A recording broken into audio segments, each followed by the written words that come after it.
Today I'm going to teach you how to DJ for basics. I'm not an expert myself, but I know how to DJ sometimes, so let's do it. For starters, I want to talk about how many options to DJ are available if you even have a equipment that you require to touch and play live for people. There's no need to have an extraordinary or a luxurious equipment when you don't even know how to DJ or the known basics. You can even DJ with your own laptop. That's it. So if you want to go for starters, just get a laptop yourself, and I recommend one of these programs I'm pointing out right now. It's Virtual DJ. It's the first one. It's free. It's for everyone who's into DJing and also for beginners as well as myself. I play in Virtual DJ right now, and I also recommend using one of the different options that you can also have, like Alpha Theta. Also, you can also use Serato and some other options that are paid to play on DJ and live sets. So yeah, that's for starters. Right now I'm going to show you my equipment and what I use to DJ when I do DJ on parties, on events, on right here on my own. Yeah, as I've said before, you can even DJ on your own laptop with no expensive equipment required. There's no need for you to buy all of that expensive stuff for you to DJ. You can DJ freely and with your own hands and with your own laptop thanks to Virtual DJ. I really loved if this was a sponsorship, but it's sadly not. It's a demonstration video. So yeah, let's get back to it. So as I've said, it's only a laptop. What I really recommend for you to have is the external USB, like a memory for yourself, so you can have all your folders with your music like distributed in different categories or genres of music in this case. So for example, this is what I mostly play. This is my stage name, Squeamish. This is what I mostly play. This is called Bass House. It's one of the different external part of EDM, electronic dance music. This is what I really love playing, Bass House, but it's really not listening right here right now. I will play you a song right now, but right now I'm gonna show you all of my folders, what I usually touch. It's called chill EDMs, like some soft but cool vibes. Then it's called drum and bass. This is one of the heaviest and most upbeat genres that I really love playing, but it's rarely played right here. Dubstep as well is rarely played. It's like Skrillex noises and stuff. Then we have EDM in Espanol, so it's basically like the EDM basics, but with people singing in Spanish. So yeah. Then festival mixes, house, high-beat trap, Jersey, Latin trap, Mombaton, and so on. So yeah, this is for the music right now. But right now what I've recently acquired is finally my own CDJ mixer. This is what I mix on when I go to my events and stuff. I got this from a friend for a reasonable price because he wasn't using it, but he bought it because he had the intention to play live for people, but he sadly couldn't because of time and other things going on in his house. So he offered it to me as a first because he's my best friend, and I really was looking for one, and then he offered me one, so I clearly said yes because I really wanted one so I could play for myself, for my friends, and a lot of things that might go on the future. So yeah, this is a mixer. There's different types of mixers. Obviously this is the most casual one, the most normal, so you can play typically on your house, or you can play, as I said before, for your friends, and go out as well to play for another people. So this is where all the magic happens. Right now I have the Virtual DJ program, and this program already reads when you connect your own MIDI cable to your equipment. So it already reads. They already connected, and they already know how to program and work by itself. So right now, as you see, I'm not touching it. It's gonna play something. Well, it's not gonna play something, but you can see right now how it's moving, how I can move on the fade tracks and everything. And I'm gonna give you a little tour of how this whole thing works. Right now, I'm gonna give you a fast walkthrough on what all of these buttons do and what they do to my program and how do they work. So for starters, the first thing that we look, or well myself, is even these things or these faders right now, or something play right now. So yeah, the first thing I really see is the faders right now. So these ones are volume faders. These are really just the volume that you control on your monitor right now, in this case my computer, or somewhere you're throwing the volume to be listened. For example, I'm talking about speakers or some external audio that helps to you to impulse the volume that you're sending. So this is just basically the volume mixer. Like I said before, you can even listen to some and that's low and so on. And now these ones are the really name why these calls are called DJ.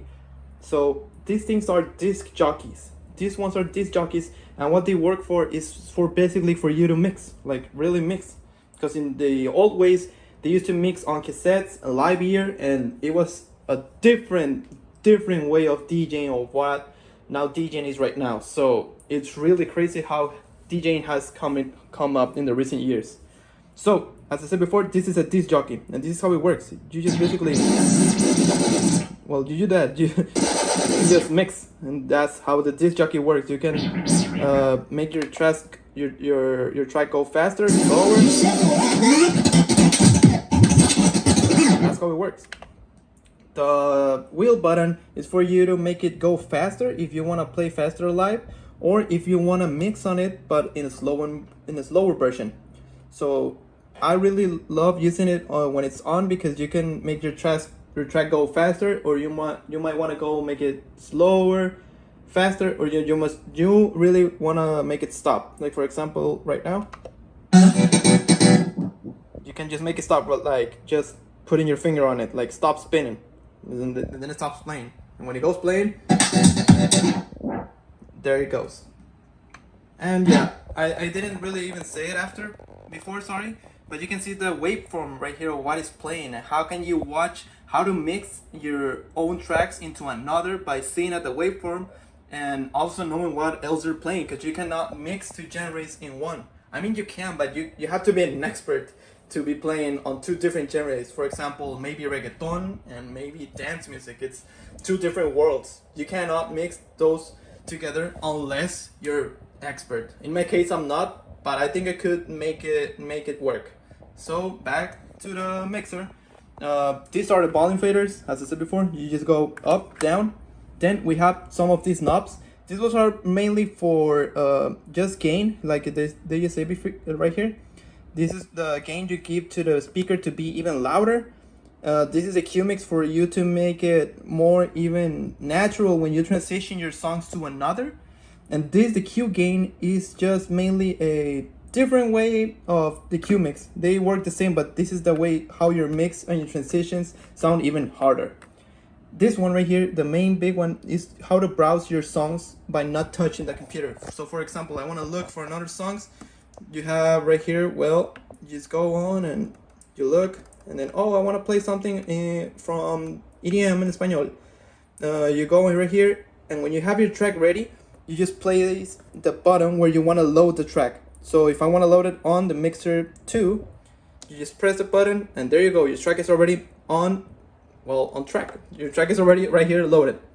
So it's ready for you to play when you just press play right here. So yeah, that's how it works. Then these three knobs right here are the same as these ones. So I'm just gonna play like a different version of the songs, so for you to listen how it works. In this one right here, the filter is something that is really typical on every DJ console. Like filter, you already know what it works for. It's just the mainly things of why DJing is being so cool, and one of the easiest and coolest ways to transition your songs as well. So I'm gonna give you an example. I'm gonna play some music right now, and you're gonna hear the difference.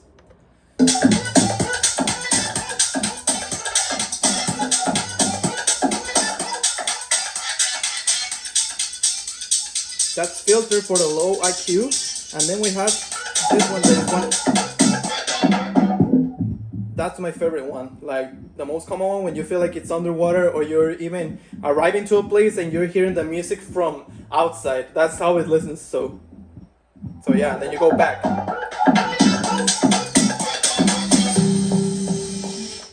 And yeah, that's how it works on the filter.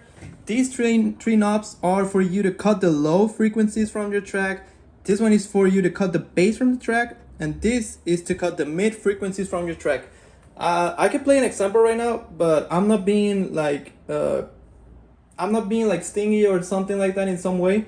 But you might not hear the difference that the track makes when you cut low frequencies and the bass. I can't even hear it myself. So I think it's a program, but I'm gonna play something for you as well.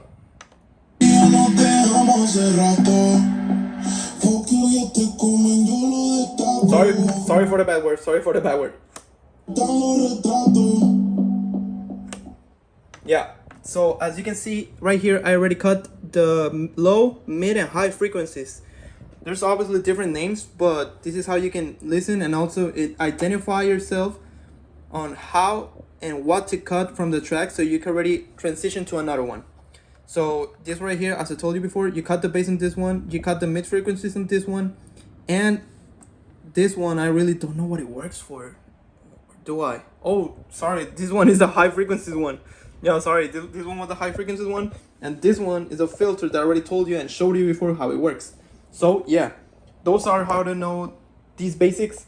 For another instance, I'm gonna show you how the FX works, and I'm gonna show you as well how to use them when you play or when you're not playing.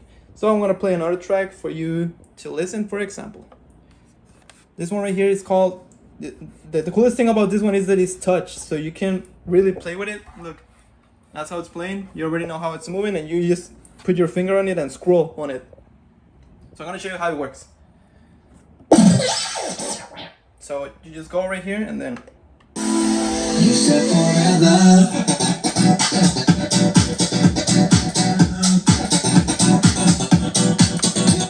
So you heard something like it was something like weird noises like that's one of the effects that you can put in your FX selector, and you can make it play on your own song as you're playing. You can make it like a suspension for you to make some tension on the track, and when it's building up the tension, you can put this effect so you can create even more hype to your track and more track to your audience that you're playing with. So that's one of the main steps that you should know about DJing, like this one, the FX, the volume, and the frequencies as well, and the filter. Some of them, like this ones, I would really like to talk about it, but we will really go into a longer and even longer video. So to not extend this video, I'm just gonna play a demonstration of how I really play on my sessions as well, for my friends, like I told you before, in parties or different social events. I'm gonna show you just a simple transition into one track into another. So if you're really into music and already know how to identify your notes and what note you're playing with, I really recommend when you are DJing, you find two songs that really tie themselves on the key.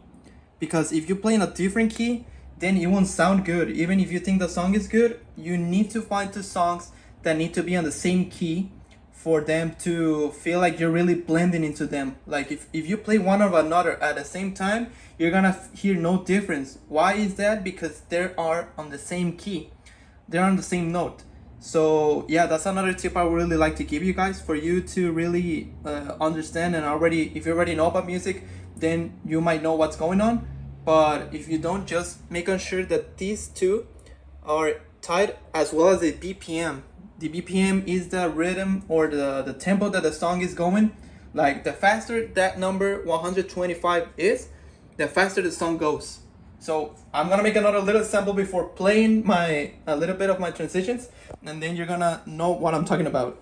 For example, this one right here is the master knob. Well, I really call it the master knob, but it's a pitch bend knob, and it basically just works as what it says. So if I play the track and I really want to go in a faster tempo, I make this one go up, and if I really want to make it slower, I go on this way down. Well, it's kind of weird, but yeah, you understand the thing. I'm gonna show you right now how it works. So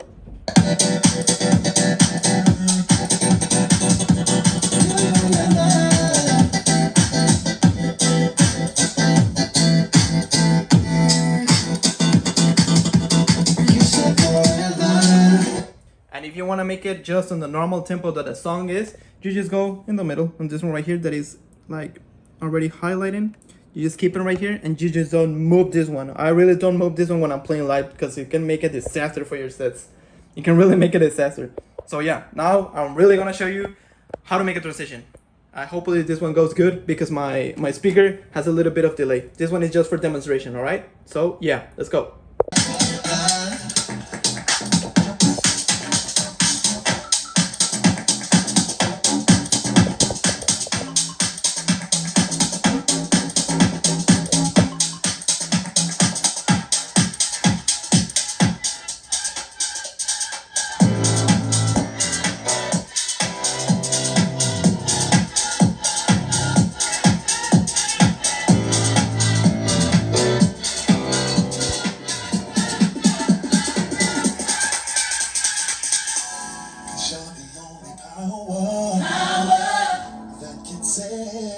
This world today, Jesus, you're the only power that can save this world today.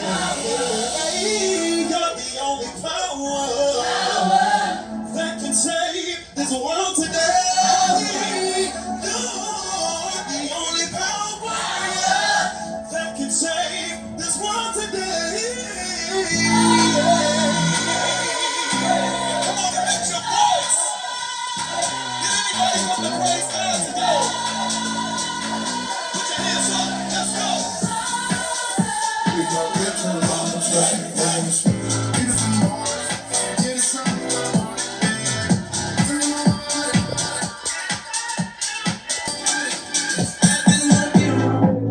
So yeah, that's how I DJ myself. I really hope you understood this tutorial.